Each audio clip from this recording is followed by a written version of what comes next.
Hello, I'm Mrs. Brown, and today you are learning about ancient China. So you are going to need to learn about the different Chinese dynasties, and you are also going to need to know them in order. And so what you're going to do is you're going to learn the Chinese Dynasties Song to help you memorize these dynasties.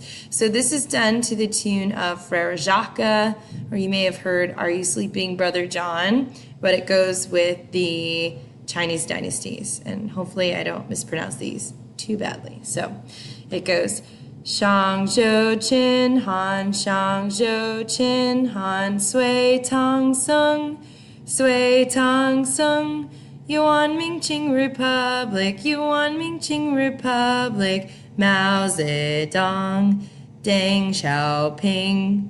Yay! So for this first unit, which you're doing early China, you're really only going to need to know pretty much just up until the Yuan dynasty. But then next year, you're going to go on, in AP World, you're going to go on and learn the rest of the dynasties and some people. So there you have it.